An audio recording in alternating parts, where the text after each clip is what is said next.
जन विकास केंद्र से 2022 में ही जुड़े थे और यहाँ हमें बहुत जानकारियाँ दी गई। बहुत अच्छा फील होता कि मुझे मौका मिला कि लड़कियों के बारे में मैं भी एक लड़की हूँ, क्योंकि मैं भी सब लड़कियों की तरह आम लड़कियों की तरह मैं भी घर में कभी थी। हम इस समय अम्बेडकर नगर ज़िले में हैं और यहाँ पे हम आए हुए हैं।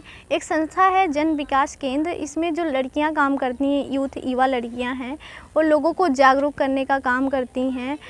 गांव में जाके डॉक्टर भीमराव अम्बेडकर जी के संविधान के बारे में, मूल्य कर्तव्य के बारे में लोगों को बताती हैं। इसके अलावा जो योजनाएं होती हैं सरकार की, लोगों तक नहीं पहुंच पाती, उनके बारे में जानकारी नहीं होती है, वो भी पहुंचाने का काम कर रही हैं। तो आइए हम इन लड़कियों से बात करते हैं, जानते हैं इनके संस्था के बारे में और इनके बारे में। हमारे जो संस्था है वो लड़कियों के लिए भी ज़्यादा सोच रखती है कि लड़कियों को किस लिए उनको अपने पैर पर खड़ा हो। जैसे भी अभी जहाँ हमारा काम चलता है दलित और मुस्लिम्स के साथ, कुछ ओबीसी भी है जो उनके साथ काम चलता है कि उनके अगर देखा जाए तो चाहे बहू दूसरे घर से आते हैं तो भी वो पीड़ित होती हैं पढ़ाई को लेकर, और अपनी लड़की होती है तो भी पीड़ित होती है। तो घर का एक मान सम्मान होता है कि हमारी बेटी 8वीं तक पढ़ ली, 10वीं तक कर ली, 5वीं पढ़ ली, इसके आगे घर में जाना है, दूसरे घर जाना, इनको पढ़ लिख के क्या करेंगे, इन्हें चूल्हा चौका ही फूकना है। तो ये सोच को हम लोग बदल रहे हैं कि ये मत सोचे कि वो पराये घर हैं। हाँ, वो जैसे समाज मानता पराये घर की बेटी हैं, पराया धन है, हमारी बेटी पराया धन है, लोग ऐसे मानते, लेकिन हम लोग इस सोच को बदलते हैं कि हम पराया धन पराया घर नहीं है। हम एक घर से पैदा होते हैं जो माँ बाप के तरीके पालते हैं, और 18, 19, 20 साल तक हम उनको बनाते सजाते हैं, उसी परिवार को और उसी घर को।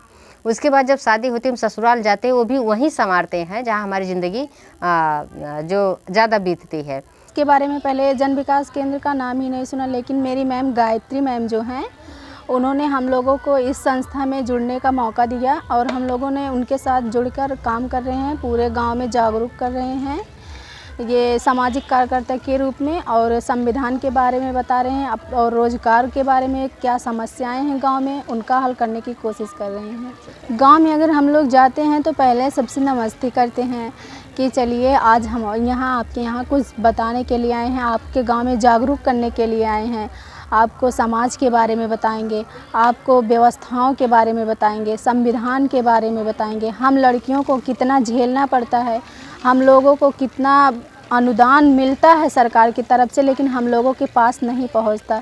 इसी के बारे में हम लोग चर्चा करते हैं। और मेरी वजह से मेरे यहाँ जो जूनियर स्कूल है वहाँ जाने लगी लड़कियाँ। अभी नाम भी पता, सीयूटी ब्यूटी ऐसे करके बहुत लड़कियाँ हैं जो पढ़ने नहीं जाती थी कभी, लेकिन उनको हम बताएं, थोड़ा बहुत जो बताएं, जो मुझे पता था वो बताएं, और उसके बाद वो सब बोली हाँ दीदी बहुत सही कहती हैं, शिक्षा हमारे लिए बहुत महत्वपूर्ण है। कहते नहीं है जो बाबा साहब कह के गए हैं, एक रोटी कम खाओ, बच्चों को ज़रूर पढ़ाओ।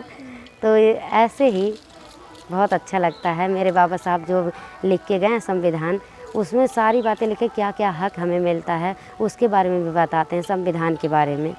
तो आप संविधान के बारे में इतना अच्छी तरह कैसे जाने? मेरे मैम मुझे ट्रेनिंग दी है ना, गायत्री मैम, मुझे बहुत अच्छे से समझाई हैं। मुझे कुछ नहीं मालूम था, मैं तो सिर्फ पढ़ाई, स्कूल का पढ़ाई जानती थी।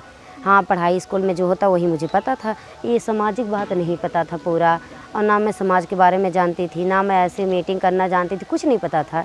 मैं तो एक आम लड़कियों की तरह थी, लेकिन मैम ने मेरे अंदर ऐसा बदलाव ला दिया कि मैं एकदम ही चेंज हो गई। तो कैसा लगता है? बहुत अच्छा लगता है। जौन कुछ पढ़ाएं लिखाएं लड़कन के बहुत अच्छा लगा। हमें कुछ जानकारी ना रहा, लेकिन हमें बहुत सीख मिला, बहुत जानकारी मिला, बहुत अच्छा लगा। कुछ नहीं है, जैसे बेटी हमारी है वैसे बेटा है, जैसे बेटा का हक है वैसे बेटी का हक है, बहुत अच्छा है। 3 ब्लॉक में काम चलता है और 50 गांव में काम चलता है।